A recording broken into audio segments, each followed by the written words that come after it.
Hello everyone, hope you all are doing good. So today we are going to start with a quick revision. जैसे कि हमें पता है कि हमारा सबसे पहला पेपर है सस्टेनेबल डेवलपमेंट का। तो आज मैं रिवीजन करवाऊंगी आपको फर्स्ट यूनिट, और अगर इसके साथ में सेकंड यूनिट भी करवा पाई, वीडियो ना लंबी हुई तो सेकंड भी मैं इसी में करवा दूंगी। ठीक है जी। So let's start with the first unit A part.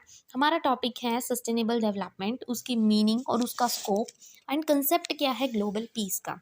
तो पहला तो वर्ड सस्टेन का मीनिंग क्या होता है, to support for a long period और to keep an effort going continuously. ठीक है जी, कि हम क्या है प्रेजेंट में तो वो चीज़ें यूज़ कर रहे हैं, एज वेल एज वो चीज़ें हमें फ्यूचर के लिए भी बचा के रखनी है, उसको सस्टेन करना कहते हैं। ठीक है, तो नेचर कैसा होगा उनका, कंजर्वेशन ऑफ नेचुरल रिसोर्सेज को बचाना है, ज़ीरो हंगर ताकि सबको खाना मिले, कोई पॉवर्टी नहीं होनी चाहिए। ठीक है जी, सस्टेनेबल डेवलपमेंट का मतलब यही होता है कि आगे जाके कोई भूखा ना मरे।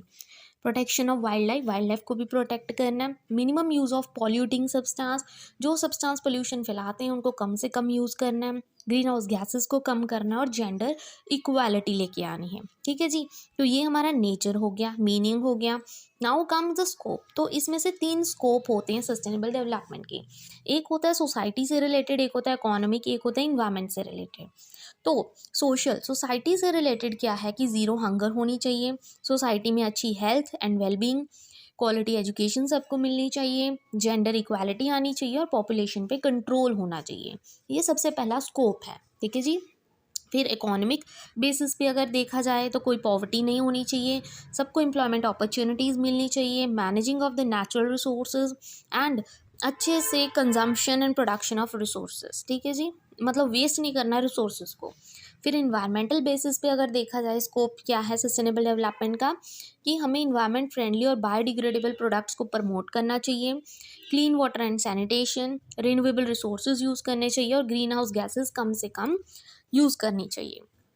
आई होप स्कोप भी क्लियर हो गया आपको। अब आते हैं कंसेप्ट ऑफ ग्लोबल पीस पे। ठीक है, तो ग्लोबल पीस का कंसेप्ट हमें क्या कहता है, ग्लोबल क्या होता है, कवरिंग और इफेक्टिंग द होल वर्ल्ड। सारे वर्ल्ड की बात की गई है कि वर्ल्ड में जैसे लड़ाइयाँ वगैरह होती हैं, हमने पीस लेके आना है, वायलेंस नहीं क्रिएट करनी। ठीक है, freedom from the anxiety and the conflict, उसको पीस बोलते हैं। ठीक है, तो ग्लोबल पीस एक ऐसी सिचुएशन है जहाँ पे जितने भी पीपल है ना ऑल अराउंड द वर्ल्ड, वो सारे क्या है एक साथ रहे, लड़ाई झगड़े ना करें, ये जो जात पात पे लड़ाइयाँ होती हैं वो भी ना करें। ठीक है, तो अभी उसके एडवांटेजेस पे आ जाते हैं, क्योंकि कंसेप्ट पूछा है तो हमें पूरा कंसेप्ट क्लियर करना है। अगर पेपर में आ गया ये 14 मार्क्स में, तो आपको पता होना चाहिए कि इसके क्या फ़ायदे होंगे ग्लोबल पीस के। शांति रहेगी देश में तो यूनाइट होगी कंट्रीज़, हम इजीली ट्रेवल कर सकते हैं, cultural interaction, globalization and economically भी बहुत ज़्यादा बेनिफिशियल होगी ये चीज़। ठीक है जी, तो इसके साथ हमारा ए पार्ट कंप्लीट हो गया है। अब आते हैं हम बी पार्ट पे। तो हमारा बी पार्ट में क्या है, एजुकेशन फॉर सस्टेनेबल डेवलपमेंट की अप्रोचेज़ और स्ट्रैटेजीज़। तो अप्रोचेज़ मैंने कल ही आपको वीडियो अपलोड की थी जिसमें हमने क्या किया था कि क्या क्या अप्रोचेज़ हम यूज़ कर सकते हैं। इसके लिए कोई परफेक्ट कोई पैडागोजी नहीं होती, ये आप पे डिपेंड करता है कि बच्चे को आप कैसे सिखाना चाहते हो। ठीक है जी, तो कुछ अप्रोचेज़ थी जो मैंने इंक्लूड की थी अपनी तरफ से, दैट इज़ पार्टिसिपेटरी लर्निंग। पहले तो कि बच्चा पार्टिसिपेट करे ज़्यादा से ज़्यादा, कोई भी एक्टिविटी आप करवा सकते हो। Collaborative learning, collaboration and cooperation. ठीक है जी, फिर क्रिटिकल रिफ्लेक्शन, ताकि रिफ्लेक्ट कर सके बच्चा खुद से कि कैसे हम अवेयर कर सकते हैं उसको, अपनी टीचिंग पे भी हम मतलब रिफ्लेक्शन कर सकते हैं।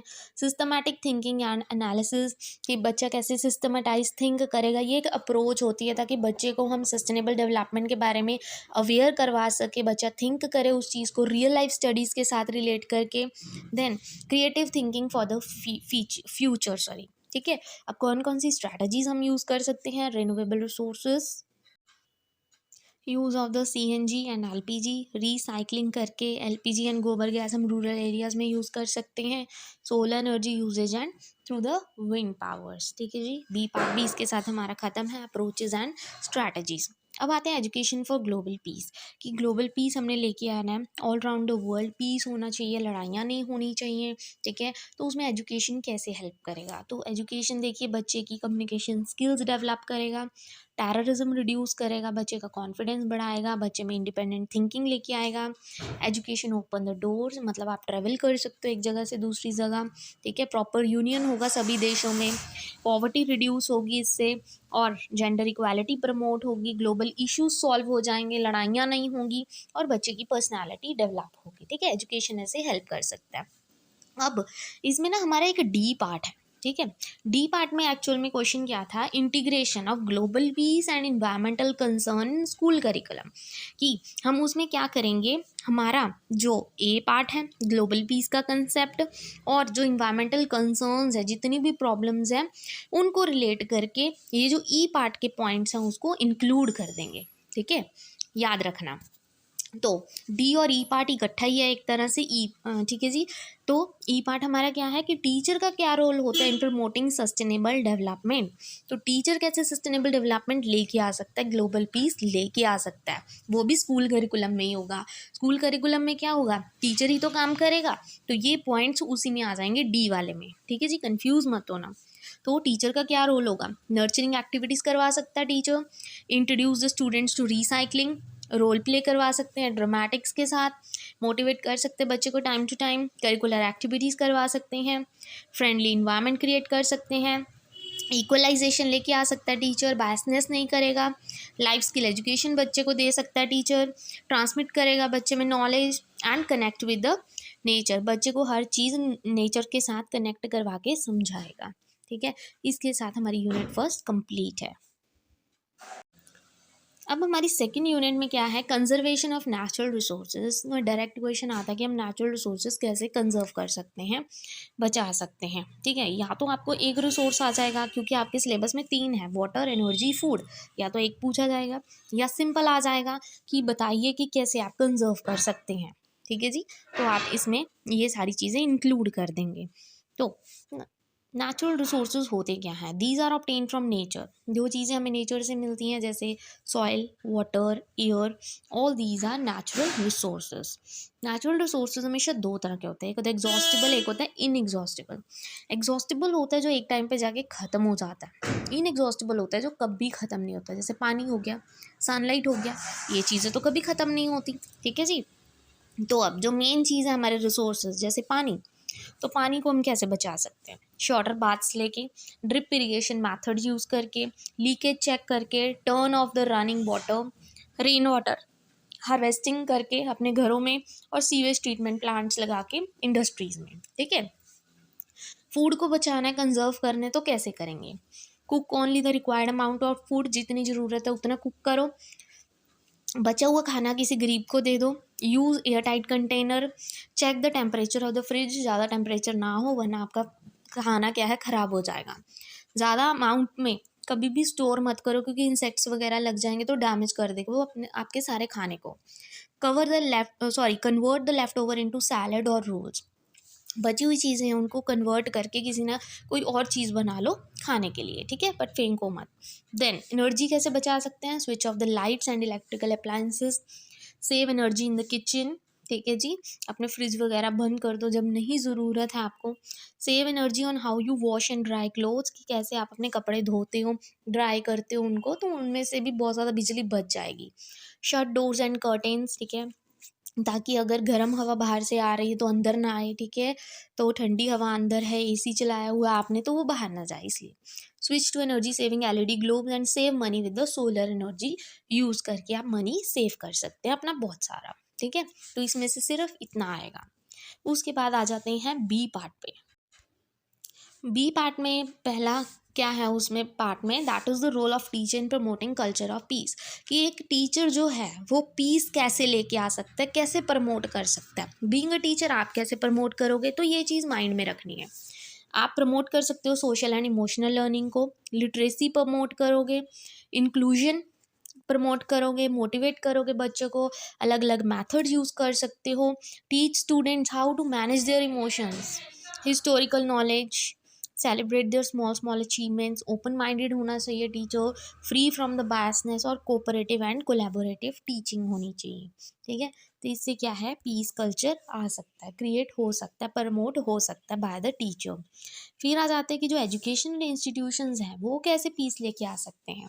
तो एजुकेशन इंस्टीट्यूशन बच्चे में कॉन्फिडेंस एंड होप लेके आएगा, इससे टेररिज्म रिड्यूस होगा, पॉवर्टी कम होगी, बच्चे को टॉलरेंस लर्न होगी। ठीक है, एजुकेशन ओपन्स द डोर, बच्चा ट्रैवल कर सकता है from one country to another. Education हमें टीच करती है कम्युनिकेशन स्किल और कल्चर की कैसे रिस्पेक्ट करनी है, ये चीज़ें हमें हमेशा स्कूल से ही सीखने को मिलती हैं। I hope this is clear. अब आते हैं हमारे दो थिंकर्स पर। एक हमारे सिलेबस में है गांधी जी, एक दूसरा है मार्टिन लूथर किंग, उनके बारे में पढ़ेंगे। तो जी गांधी जी का बर्थ कब हुआ था? 2 अक्टूबर 1869 में। वो एक बहुत ही एक्टिव पर्सनैलिटी थे। किन चीज़ के लिए काम करते थे? For the individual and the society. उनका काम ही यही था कि वो लोगों के लिए और सोसाइटी के लिए काम करते थे। गांधी जी की फ़िलॉसफी यूज़ क्यों करनी पड़ी हमें? क्योंकि पीस की बहुत कमी है आजकल, ह्यूमैनिटी की कमी है, फोर्सेस ऑफ डार्कनेस है हर जगह पे, इंसानियत ख़त्म हो रही है और वायलेंस बढ़ रही है। ठीक है जी। सो गांधी जी ने बोला कि जो अहिंसा है ना, वो सिर्फ एक पर्सनल लेवल पे इंसान में नहीं होनी चाहिए, बट सोशल, नेशनल और इंटरनेशनल लेवल पे भी होनी चाहिए। ठीक है। गांधी जी के अकॉर्डिंग पीस क्या होती है? पीस का मतलब होता है लड़ाइयाँ ना हो, इनर पीस की बात की गई है, अच्छे रिलेशनशिप्स हो, नेचर में बैलेंस बना रहे, फॉरगिविंग नेचर हो हर एक का, और सेंस ऑफ ह्यूमैनिटी हो, इंसानियत हो। ठीक है। उन्होंने लोगों को सिखाया कि कैसे हम अंग्रेज़ों के साथ लड़ाई कर सकते हैं, बट बॉम्ब्स वगैरह यूज़ करके नहीं, सिंपल नॉन वायलेंट तरीके से। ठीक है। उन्होंने बोला there is no democracy when there is no harmony and no peace. और उन्होंने बोला पीस एंड हार्मनी हम कैसे अचीव कर सकते हैं, कैसे मतलब शांति लेके आ सकते हैं? इंटीग्रेटेड एफर्ट्स करके, एक्चुअलाइज करके बच्चे के पोटेंशियल को, helping them to learn and unlearn about the life, being a teacher. ठीक है।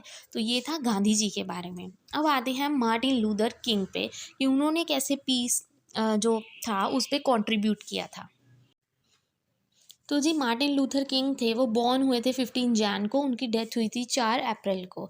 वो एक अमेरिकन मिनिस्टर थे। उन्होंने क्या किया, वो भी गांधी जी के जैसे ही उन्होंने फाइट बैक किया for the equality and the justice. Actual में क्या था, 1955 से पहले ना सेग्रीगेशन होती थी। मतलब वो क्या करते थे, साउथ में ना बहुत ज़्यादा मतलब सेग्रीगेशन थी, मतलब अलग अलग, जो ब्लैक पीपल्स थे उनको अलग बिठाते थे और वाइट पीपल्स को अलग बिठाते थे। चाहे वो कोई भी पब्लिक एरिया हो, ट्रांसपोर्टेशन हो, फाउंटेन्स हो, ब्लैक और वाइट्स को हमेशा अलग बिठाया जाता था, मतलब भेदभाव किया जाता था कि काले लोग एक साइड बैठेंगे और वाइट वाले एक साइड। तो 1 दिसंबर 1955 को क्या हुआ, एक रोज़ा पार्क नाम की जो लड़की थी, उसने ना बस ली, मतलब काम से वापस आ रही थी अलाबामा से, उसने बस ली। तो ड्राइवर ने उनको बोला कि आगे बढ़ जाओ। ठीक है, ताकि जो वाइट पीपल आ रहे हैं ना उनके लिए जगह बनाओ। रोज़ा ने मना कर दिया कि मैं क्यों आगे बढ़ूँ, ठीक है, बस में मैं क्यों आगे चलूँ।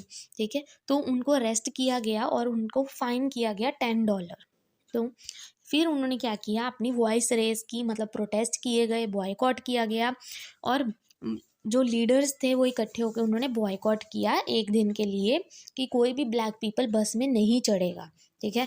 तो उन्होंने क्या किया, एक क्या है एसोसिएशन फॉर्म की जिसका नाम था मॉन्टगोमेरी इम्प्रूवमेंट एसोसिएशन। ठीक है। 1 दिन का प्रोटेस्ट था, सभी ब्लैक पीपल्स ने प्रोटेस्ट किया।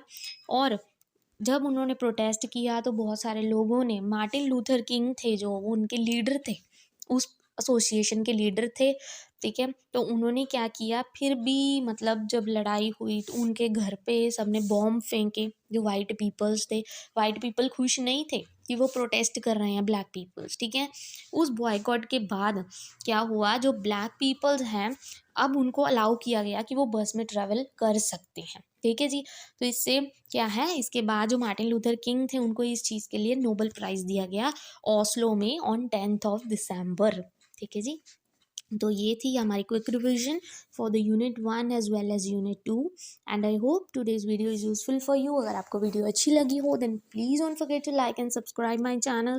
Thank you very much. और अब हमारी 3rd और 4th यूनिट रहती है क्विक रिविजन के लिए, वो भी मैं जल्दी आपके लिए एग्ज़ाम से पहले अपलोड कर दूँगी। Thank you very much once again.